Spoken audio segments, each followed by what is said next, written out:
All right, everyone. That was exciting. We had a little bit of a power issue here, again at the studio, my area here. So we are going to hit this one more time here again. My name is Ryan Howe, here with Small Business News. I am a business coach for those that don't know, working in West Michigan, where I help businesses grow faster than I ever thought possible. So if you'd like to learn more, go to summitbusinessguys.com and check that out. We'll look at that in a little bit. So with that, let's get started for today.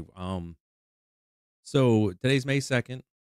We're into May. It's looking beautiful out here in West Michigan. We'll take it any days that we have that I'm really amazed at the temperature difference that we've got this year versus some of the other days we've had. It's pretty stark to say the least. I will take it. But today, typically what I do on this broadcast, those who haven't been here before, I share some of the information that I share with my clients every single day here on Small Business News. I'm typically here between 8 and 9 a.m. Monday through Friday. Again, it just depends when due to my client work. If I need to be somewhere for my clients first thing in the morning, I do the show later in the day. I am looking for when I may better times possibly that would be better suited for the audience here. So if you have suggestions about what time would work well for you, feel free to put it in the comments or send me a note at Ryan at summitbusinessguys.com. So with that, let's get into what we're going to be talking about today, which is going to be, something that I work with all my clients on is having as the foundation for the success of any basically for their strategy and the way that they evaluate anytime they're looking to add a new product, a new service, or move into possibly even a different industry. And that's using Porter's five forces to help them make their decisions. So let's get right into that here. Again, the links to everything that we discuss, as always, are going to be linked in the description to every single article that we are discussing. So let's get into this today. All right. So, hold on there. Of course, now the screen is not doing its thing. So let me see what I can do to make a quick adjustment here. All right, hang tight while I work on this. Again, my apologies.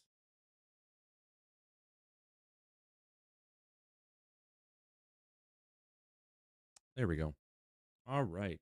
So we're up and running now.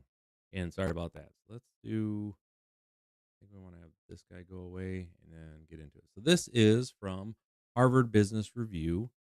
Um, Basically the Harvard Business School, excuse me. And then for those that have never spent any time with learning about with Michael Porter, brilliant strategist from back in the 60s, 70s, and then the early 80s, really changed fundamentally how we most businesses look at strategy and the way that they're going about handling their business on a day to day or handling the strategies in which they run their businesses in a day to day basis. So let's take a look at this. So, the five forces is a framework for understanding competitive forces at work in an industry, uh, and which drive the way economic value is divided amongst industry actors.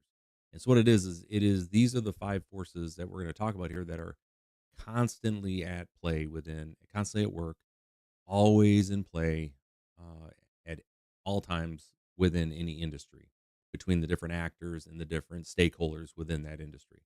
Now, first described by Michael Porter in his classic 1979 Harvard Business Review article, Porter's insights started a revolution in the strategy field the strategy field, and continue to shape business practice and academic thinking today. A five forces analysis can help companies assess industry attractiveness, how well trends will affect industry competition, which industries a company should compete in, and how companies can position themselves for success. Definitely things we want you to be keeping, top of mind while we're looking at these things here. So, next on our list is going to be, as we go through this, let's start with this first one here is going to be the threat of substitute products or services. Again, when you're looking, first things first, you want to be able to look at is okay, if we want to go into this industry, what are the threats of, again, somebody just going with a different product or service? And this is how they define it. So a substitute is another product or service that meets the same underlying need that the industry's product meets in a different way. So that's when they're talking about substitute. So video conferencing is a substitute for travel, right? We all got used to that when we were talking about Zoom, right? When we couldn't meet them during the pandemic, we couldn't meet in person. So we got on Zoom and a lot of Zoom calls happened, right? Immediately, businesses started looking at, wait, if we can get all this done without having to spend money on travel, where are we at? Um, and they since learned that, you know what, that is worth the investment in most cases to be able to send somebody there to be in person to have those conversations. But again, it is a substitute for travel. Email is a substitute for express mail, right? There has been since the uh, introduction and the widespread adoption of email, the postal service has been challenged ever since because they not only did they have email come after them, but also on the packaging side with UPS and FedEx. So again, you can just see where they come in there. Now, a threat of a substitute is high if it offers attractive price performance trade offs versus the industry's product, especially if the buyer's cost of switching to the substitute is low, right? So if you can just basically one for one exchange them with little to no modification to what you're doing, that would be considered a substitute. Okay, the next is going to be the bargaining power of buyers.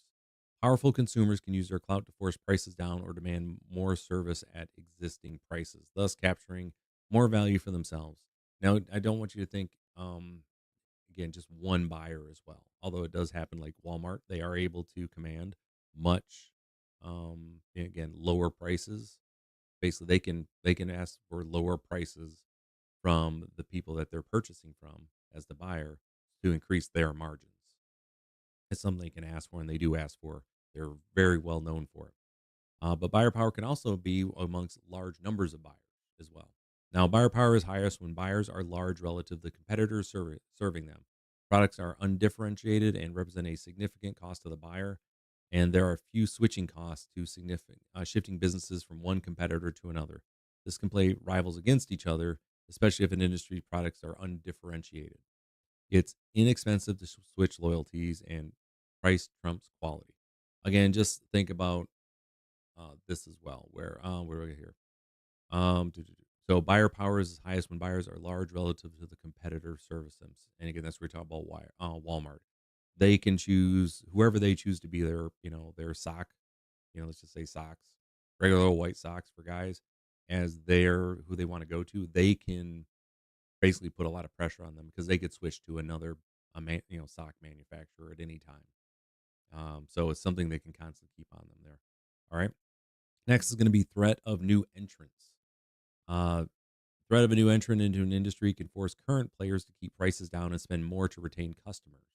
Actually, entry brings new capacity and pressure on prices and costs. The threat of entry, therefore, puts a cap on the profit potential of an industry.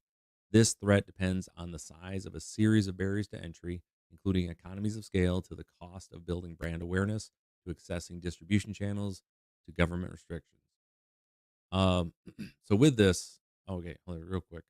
The threat I have an example that I want to use here. So the threat of entry also depends on the capabilities of the likely potential entrants. If there are well-established companies in the industry operating in other geographic regions, for example, the threat of entry rises, i.e., they're doing well in one place, they're going to bring it. This is where the franchise model comes in. But what I want to give an example of here is we've had two in the Ludington area recently that have put one is going to and one is and one has put pressure on. It's on competitors within its industry, and it's in the restaurant space here in Ludington. We have a lot of restaurants. There's not a lot of folks throughout the year during the summertime, the spring and the fall and summer. We have quite a few guests here. We have a lot of tourists in the area, and also we have a lot of residents who move south during the winter. But during these times, there's a lot of competition for seats, and we had Culver's move in, which is a franchise. It's a burger joint. It came in and immediately took market share from basically from the McDonald's, the Wendy's that are there, but also they serve basically ice cream treats, which then went after the local Dairy Queen as well. Um, and we have House of Flavors where folks go if they want it. They're downtown for that. Not necessarily the same market. They're going to be there. The other spot that we have coming in here is Andy's. It's going to be a large restaurant and bar. I think a bar nightclub complex that's coming into Ludington. In downtown Ludington, there are right now restaurants are having a hard time basically getting enough people into their restaurants as it is, let alone bringing in a new base, which is going to be a brand new, bright, shiny, and I don't want to say it's going to be a high end, but it's going to be American style eatery, which we have a lot of those in Ludington. So immediately, someone's coming in, that is going to increase the number of seats that are out there. So already, right, we talked about having to keep prices down in order to retain the customers. Well, they're going to be able to come in here. They're going to gonna bring over a lot of new customers. People want to check it out, and the typical average is you're going to lose 30% of the people. Let's say if we have restaurant A when Andy's open, they're going to have let's say I don't know, let's say 40% of their regulars decide to go try Andy's. Of that 40%, 30% of those individuals are going to stay with Andy's. That's the typical conversion rate that happens on these restaurants when they open. So right off the bat, there's going to be a percentage that you're just going to lose because basically someone new entered the space. That's going to happen, and that's going to have a very, very detrimental effect on restaurants within the Ludington area because this is opening. So this is when they talk about the threat of a new entrant, what that means. So when you're entering a space, make sure you understand what the industry looks like because this could definitely be a challenge. All right, bargaining power of suppliers. So companies in every industry purchase various inputs from suppliers, which account for differing proportions of cost. Powerful suppliers can use their negotiating leverage to charge higher prices or demand more favorable terms from industry competitors, which lowers industry profitability. If there are only one or two suppliers of an essential input product, for example, or if switching suppliers is expensive or time consuming, a supplier group wields more power. I want to talk about two things with this specifically. I think it's definitely worth taking a second on here to understand. So, within the electric vehicle space, there are two examples of this, and Elon Musk is on both sides, is on either side of them. So, one is uh, for Tesla, um, Tesla Powerwall, things that that he needs lithium. Elon Musk needs lithium in order for his company to be successful, and he has advocated for as many people as possible, businesses to open up to start to begin basically mining and refining lithium at scale. He's basically begging more people to get in the business because right now there's a limited number of suppliers. Therefore, they are able to command whatever prices they want at this point. De Beers is another example in the diamond industry, right? They have a chokehold on, basically what it looks like as far as the supply and the distribution of diamonds for the most part. But back to Elon Musk and Tesla, right? So that's one of the things there. There's limited suppliers, so they can make the prices higher. But with that, on the flip side of that, because Elon Musk was first and he's built out the overall charging station, right, where uh, people can, where the supercharger network that's throughout the country and really throughout the world at this point. Uh, More basically because of the cost of entry to build out these supercharger networks at scale doesn't make sense for a lot of businesses. They are all signing on to the Tesla supercharger network, which means in very short order, as these contracts, which Elon Musk and Tesla signed them on to, as they roll over and they need to be renegotiated, you can bet that the prices that they're going to be charging, the other auto industry, basically the rest of the auto industry, are absolutely going to go up because they are going to have pricing power because they are the ones supplying all of the charging stations. Okay. So just understand that's coming. That is going to be a thing that we're going to be dealing with here sooner rather than later. All right. And then the last bit that we have here is going to be, um, again, rivalry among existing competitors. So if rivalry is intense, it drives down prices or dissipates profits by raising the cost of competing. Companies compete away the value they create. Rivalry tends to be especially fierce if competitors are numerous or are roughly equal in size and market position. Industry growth is slow. There are high fixed costs, which create incentives for price cutting. Exit barriers are high. Rivals are highly committed to the business, and firms have different goals, diverse approaches to competing, or lack familiarity with one another. And what you see here, this is really the best example that I know of is within the restaurant space. There's tons of restaurants vying for those individuals who want to either have their breakfast, lunch, dinner, snacks provided for them by someone else. This is what it looks like. Lots of competitors, roughly equal in size if you look at all the small mom and pop little restaurants, also against the franchise model. Um, they're all basically the same with the number of seats. They may have some of the franchises may have more seats, anyway, but then you're comparing to the drive-through, right? But regardless, you're still looking at that. Industry growth is slow. Again, there's only so many seats that any given population can actually manage. So you see that there. High fixed costs, absolutely. It costs a lot to either build or rent to basically have a restaurant space. Um, Again, also the equipment, all those other things. Exit barriers are high for sure. Rivals are highly committed to the business, especially in the mom and pop space because that is their livelihood.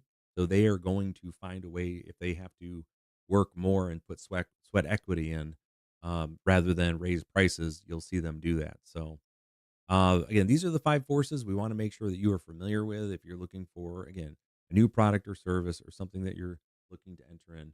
Make sure this is something that you have at top of mind, and again, they are threat of substitute product or service, bargaining power of buyers, threat of new entrants, bargaining power of suppliers, and then the rivalry among existing competitors. If you can keep these things top of mind when you are putting together your plan for a new product or service and you write these out and take time and do the strategy on all of this, you are going to be better prepared, better aligned to make decisions, basically to you make better business decisions on whether or not this is a product or service that is one needed, if it's warranted, or if if you should enter at all. And if you do decide to enter, it's going to help you with how basically the angle in which you want to set up and position your business to take advantage of any basically gaps in coverage that are currently being provided. So with that, thank you so much for showing up today. Again, my name is Ryan Howe.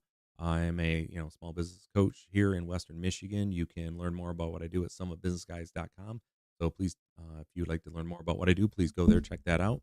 Again, if this is your first time on the stream, first time checking me out while I'm doing this, uh, please feel free to subscribe, share, obviously give me a like, love those things. Share those with anybody you think it may be helpful for.